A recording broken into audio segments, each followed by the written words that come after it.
Nasaan ang RCR mo? Dala mo? Hindi, kaya ano to kay Outlook. Kahit na po kay chairman pa yan. O, kompleto naman. Ganun lang talaga. Nasaan yung plaka? Nandun po sa ano. Eh, ba't di nyo kinakabit yung plaka?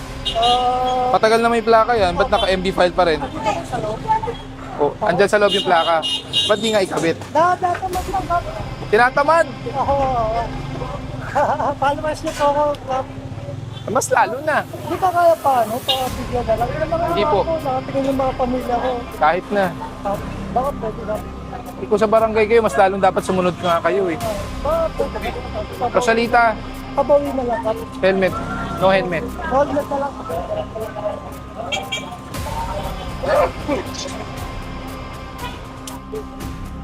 Sensya po, hindi kami operator. Kumain lang po kami eh.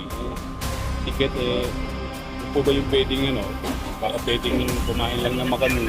Yung pang naka-illegal pag sa gilid. Hindi naman po excuse na kumain po tayo. Bawal po pumarada dyan. Kausap po si Kuya Nick at kausap po si Boss Gat.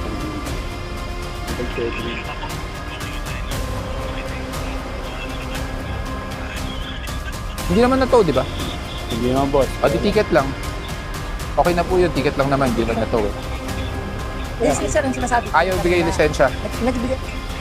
Tatlo kasi yung sir sakyan. Hmm. Sabi ko hindi ko sir pwedeng piliin yung iba titikitan ng iba hindi. Isang Oh, sakyan correct. lahat po. Kailangan. Kasi kung hindi, pag pinili natin, that would be unfair and Siya po selective. ayaw kanina sa bigay ng lisensya. Hindi kasi kumain lang kami pare. Hindi naman It's not an excuse kung kumain po kayo. Ayaw niyo sir magbigay ka. sa gilid naman ako park. Hindi naman naka-obstruct yung bossing. Wala naman pong allowed na parking po dito. So technically, you're illegally parked. Yes. Obstruction po yan. Kami, Hindi na po extraction. Hindi po exemption ang kumain.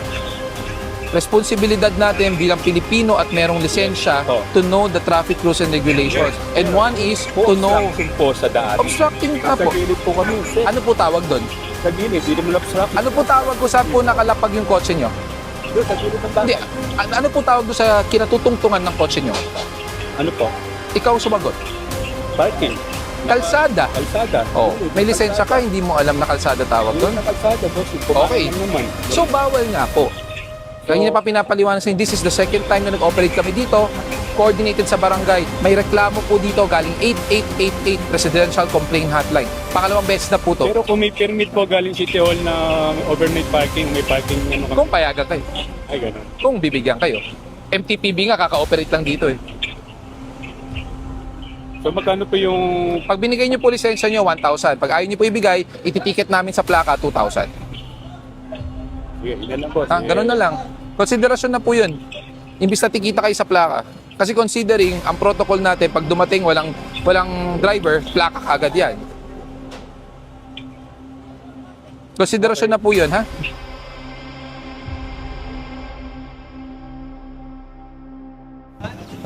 Tulungan lang natin alisin.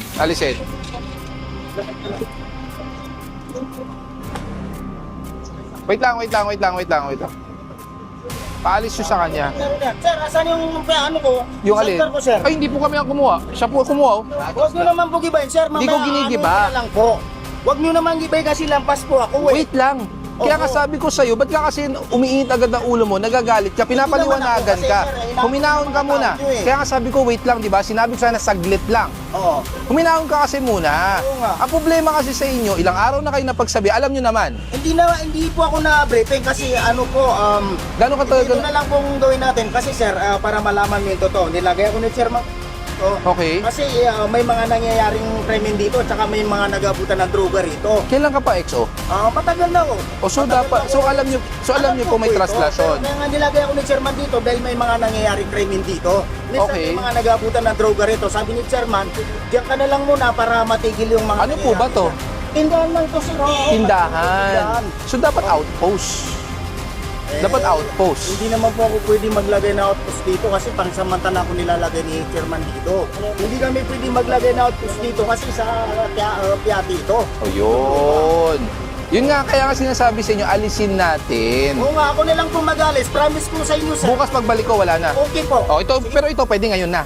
Yung sidecar? Yes, lahat. Itong motor akin niya sir. O, sige, pakialis na po. Bukas pagbalik ko, pag andyan yan, ako mag-aalis, ha? Sige po sir. Usapan maayos yan, ha? Opo. O, sige, pakialis mo na to ngayon.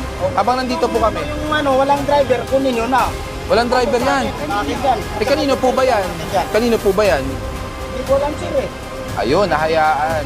May plate number. O yung walang driver, tikitan nyo, itow na natin. Ito, akin ko sir ha. O, pakialis na po ngayon. Pakialis na po.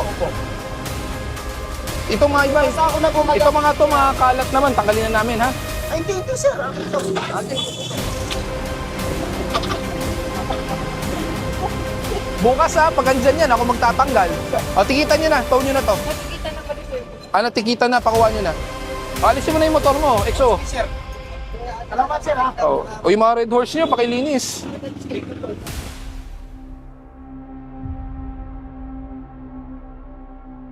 Ninakaw helmet mo?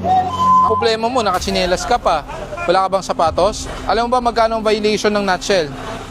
Magkano? 3,000. Ano, improper footwear? 500. O ganito na lang. Titikita kita ng footwear, 500. Dahil may mali ka naman. Alam mo ba yon? Bigyan na natin bagong helmet. Kaya subukan natin kung kasya. Dual visor ha. May extra visor ka pa doon. O, subukan natin. Alright, ingat, ingat.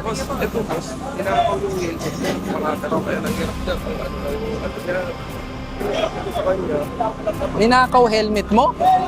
Saan nakaparada? Hindi, doon po sa area po. Sa Phoenix West. Kaya ito po yung nagamit ko. Kailan ninakaw? Nung isang araw lang po. Ito, hinirap ko lang po. Kaya ito po nagamit.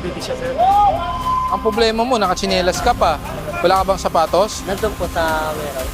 Sa iwan po. Nasa warehouse. Opo, yung helmet. Ito, ninakaw no isang araw. Kaya nangiram lang po. Kanino to? Sa tropa ko lang po. Paano yan? Matitigitan ka. May lisensya ka naman. Nasaan yung lisensya mo?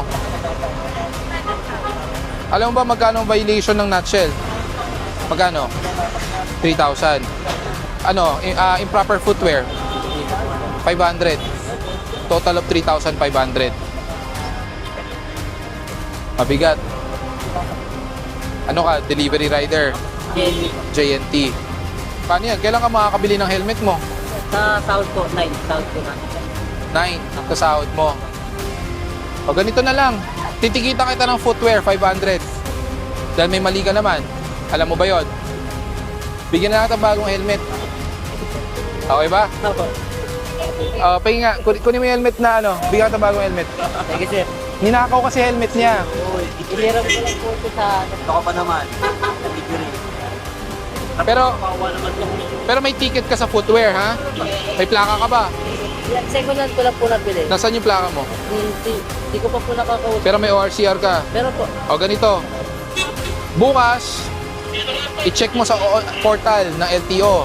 tinik ko naman po kaso wala pong lumalabas. Wala pa. Pumunta kang LTO, pahanap mo yung plaka mo. Okay? Ay, bigyan natin ng helmet para hindi ka na bumili. Happy New Year na lang sa'yo. Ninakaw eh. Kawawa naman.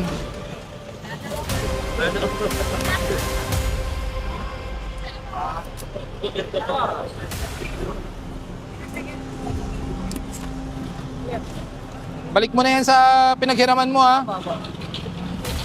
Ang ticket mo na lang 500 sa footwear. Oh, Ray.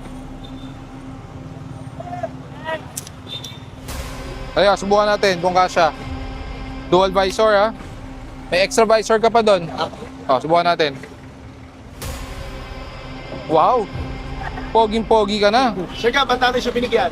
Well, nanakaw yung helmet niya kahapon habang nagdi-deliver. So nanghiram siya sa kasamaan niya ng nutshell, but then again, bawal kasi ang nutshell eh. Tapos ngayon nakatsinelas siya.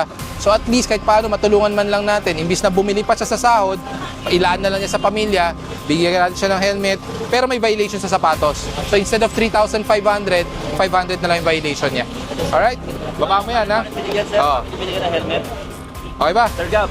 Thank you. Salamat sa'yo, Gab ko. Kuya, anong delivery ka? Bakit ganun? Wala kang side mirror. Mali yung helmet mo. Nakatsinelas ka. Overloading ka pa. lang po ako kasi sir. Paano pa lang po ako? Oo. lang po ako. Kaya nga. Eh, pero bakit walang side mirror yung motor mo? Makatanggal ko lang po, nasira ako. Nakaalis. Kapit mo, andyan? Sige. Kaso po, pag mahirap kasi, mahirap break. Eh, kahit na. Hindi ka rin makakalis ng walang side mirror. Tapos nakachinelas ka pa. Wala ka bang helmet? Meron po, tagod ako. Oo. Eh, kung meron kang helmet, nagdi-deliver ka, dapat sinusuot mo, hindi pang bisikleta. Kaya na po, boss. Eh, lisensya ba? Meron po. Asaan? Sa portal may ano yung ano. Hindi, nabito ko kasi. Tinanggol ko. Tinanggol ko. Papakabit ko rin yung side mirror eh. Ano bang meron? Ba't yung tinatanggal ang side mirror? Oh, para hindi ka mahirapan. Oh.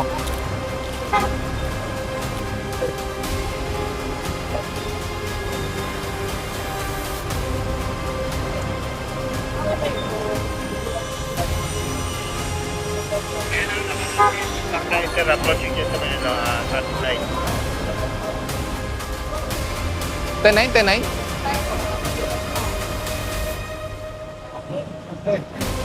Hey.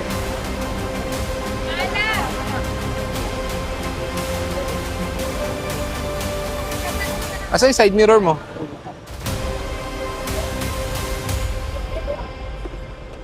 Oh, kabit mo. Ray, tanong mo nga, Ray. Nutshell. Kita ko lang rin to. Nutshell. Tapos ano? Footwear. Sige, kabit mo. Wala pa po kasi ang ano, sir. Da. Mas matulin ba pag walang side mirror? Mas matulin sa disgrasya. Dahil hindi mo makikita yung likod mo sa kaliwat kanan mo eh.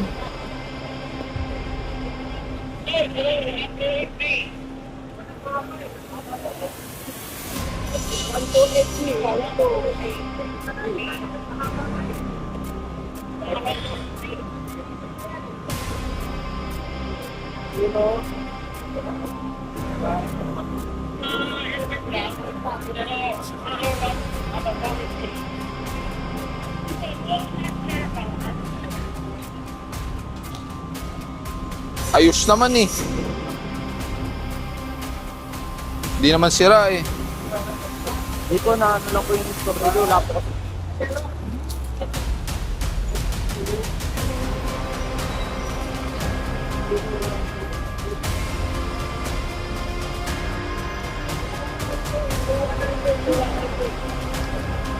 Luwagan mo kasi dito muna. May tools ka naman eh. Ito ang luluwagan mo.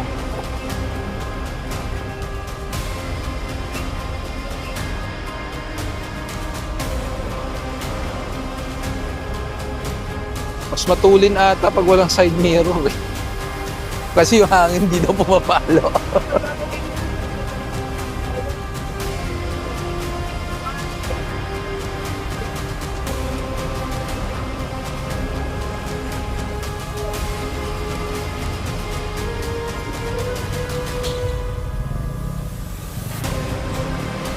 Paano mo nakikita yung gilid mo nung wala kang side mirror? Kuya, paano mo nakikita yung gilid nung wala kang side mirror pa? Lingon-lingon. Alam mo bang mas delikado yon? Kasi nakamotor ka, dapat ang vision mo diretso, di ba? Ang side mirror, titingin ka para makita mo yung gilid, para hindi ka na lumingon ng lumingon.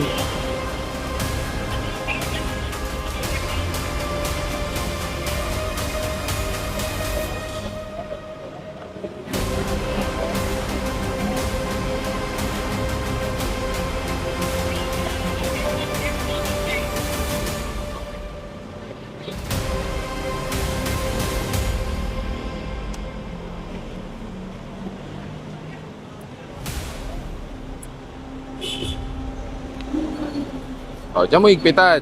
Yun!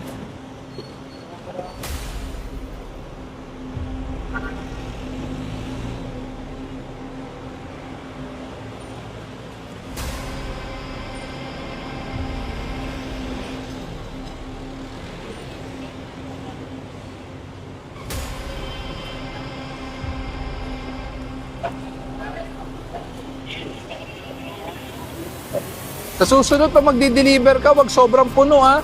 Overloading yan, delikado rin. Nilabas sa warehouse ko, wala po kami magagawa eh. Dami niyan. Kailangan ko trabaho.